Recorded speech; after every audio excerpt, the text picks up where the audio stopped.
Staff, please.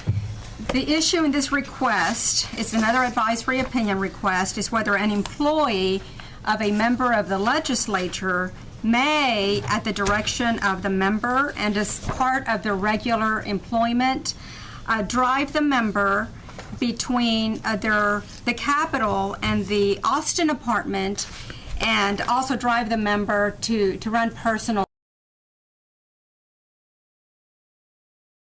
errands, such as dentist appointment and barber appointments.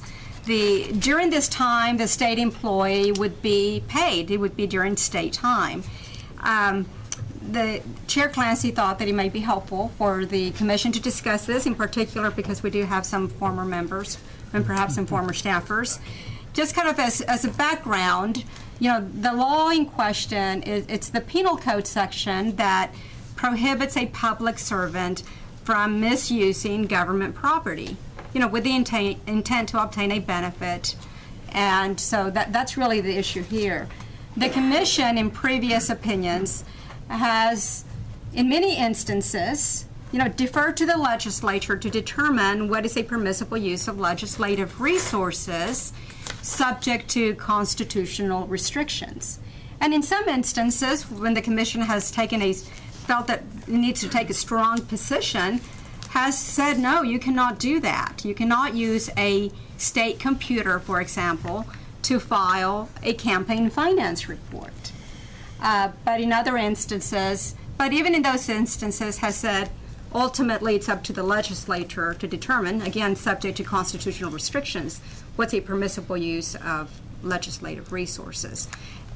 So we provided a little bit of an outline of some of the advisory opinions that the Commission has issued, and it's open for discussion, or we'd be happy to try to answer any questions. Commissioner Untermeyer. Yes, I think this is a valid question, but I have a more technical one. The requester, who is redacted, identifies himself, herself as a legislative aide. Do they have standing to request an AOR? They did in a, we did. I mean, that's one of the very first questions that we establish, is whether somebody has standing. They did send us a follow-up communication that's not included here, saying that they are paid for this. This is paid, that they are compensated. So they are a state employee. They are compensated for this. In addition to a regular salary. No, this is a special event. No, so this is part of the requester is an employee of a member of the legislature. They are not an unpaid aide. They are paid for. They are a state employee. And state employees may request opinions. They may request an advisory opinion, because to have standing, they have to be asking about how a law applies to them, and because they are a public servant, you know, the law in question applies to all public servants. So they do have standing to ask for the question. Thank you. Any comments by commissioners? I think if there was a physical disability, that it would not be a problem. But we're told that emotional disability that the member for personal reasons does not care to operate a motor vehicle, which is a very odd. They're trying to get to the dentist. Yes. I think there's just too much traffic in Austin. And they want to be able to talk on the phone and answer emails and do those things, and they want somebody to drive them to, you know, make it easier and more productive. The question is, you know, how does that work with state employee time? You know, No, I don't like it. That's my inclination. okay. Did you have to drive the lieutenant governor around from time to time? Commissioner Hobby? I can't admit or deny. But I was always on the clock, so I think I was on personal time. Okay. No, it's back to lifestyle. It's real hard to draw a line here.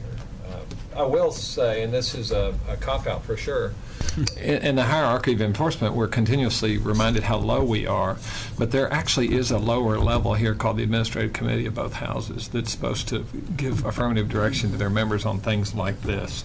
So I would punt. Commissioner Harrison? I mean, first of all, agree with Commissioner Hovey on the Senate and the House establishing their own rules. I guess, and it doesn't say whether during session or out of session, but it seems like there are always committee hearings going on these days, whether it's in session or out of session. So I could certainly understand a situation where a member needed to dash out and do something, trying to park in the city of Austin and drive in the city of Austin, that it'd be a lot better to get back to the office or to committee hearing by just having a staffer drop you off and then pick you up. So I don't know, I'm kind of... Is the distinction the difference between a state employee and another worker? Because I mean, I just think about the members that I see, and they rarely travel alone. Right. There's always somebody with them. Right. There's probably some good reasons for some of that Sure. Right. in today's world. So that's why I was wondering if those are state employees or campaign employees or you know, the district office, you know, that drives them over. Are those those office holder expenditures or are those state expenditures for the district employee, for example? I think it's a state. So, speak. There's often an assumption that if you're an employee of an elected official, that part of your job is if they have to run to a meeting or run into something and come right back out. That isn't in addition to your job. That's part of your job, and I think that's some of this is kind of nitpicking in saying that, well, if he's going to the dentist, that's personal, but if he's going to a public hearing or a committee meeting, that's his job. And also, time is limited, and it may be time to talk to that individual driving that's quiet and Right. more secure. Because if you in the legislature, who have been in the legislature, you probably have people knocking on your door all the time, especially in session. Especially if you I mean, live in I'm not Austin. trying to say that this is something that should be done, but I think there's some valid reasons.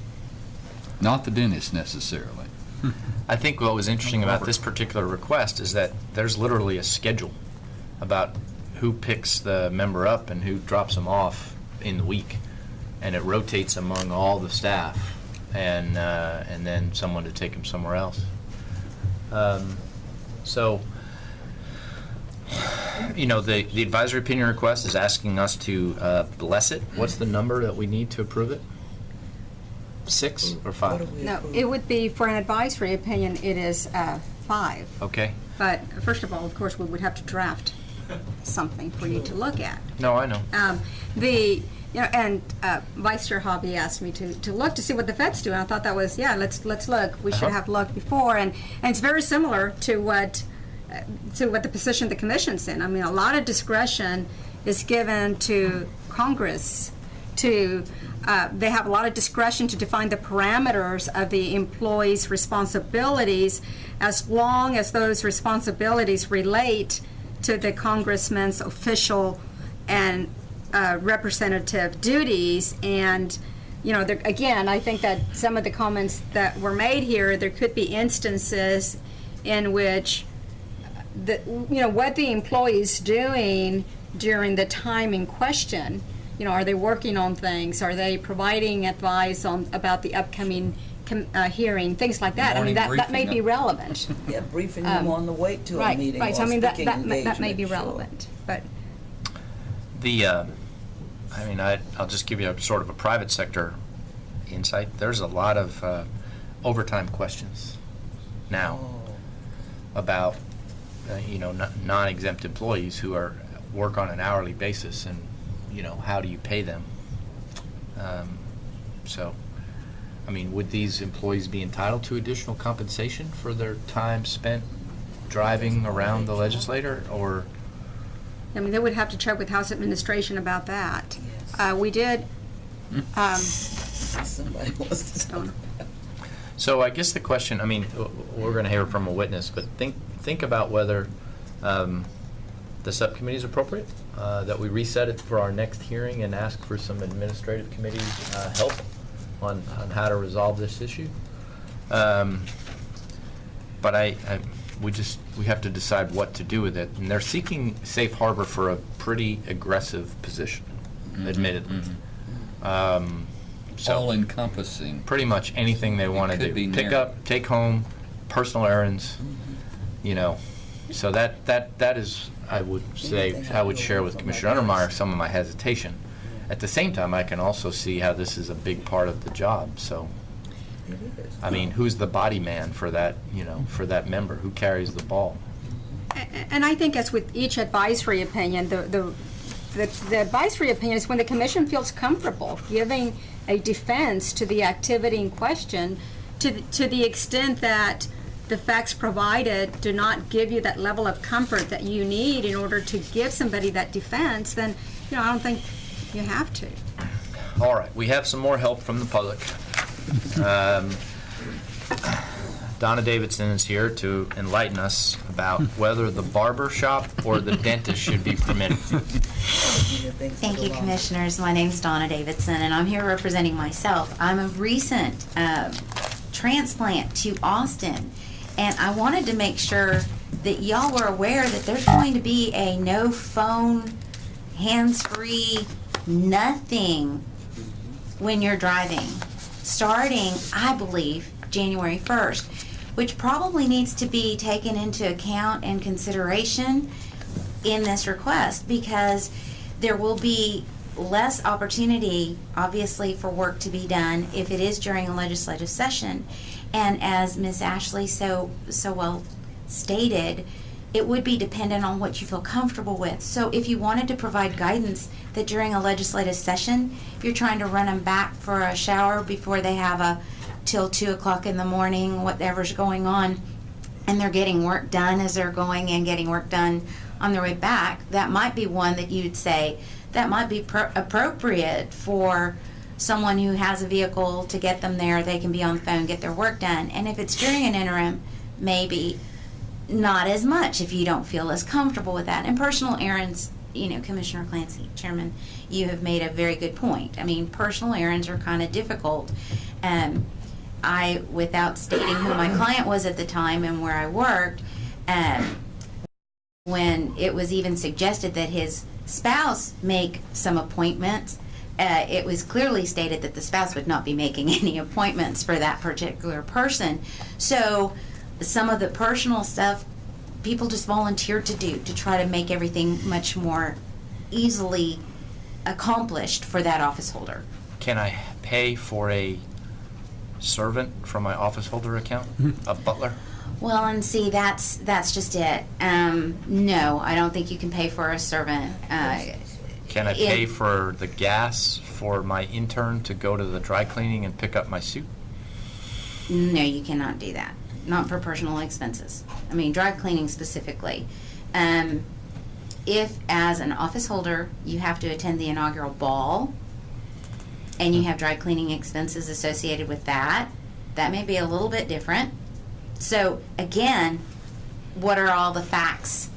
You know, did you have to have, you know, certain people there for certain things? Still, do you use a state employee? Not necessarily.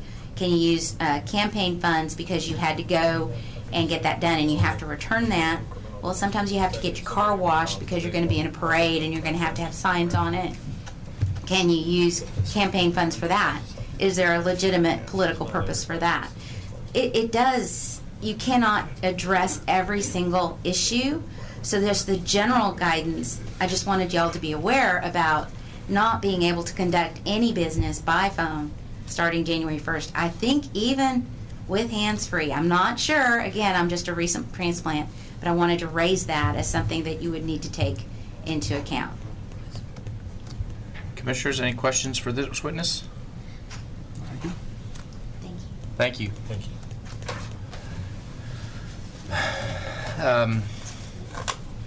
What is the commission's will on this request?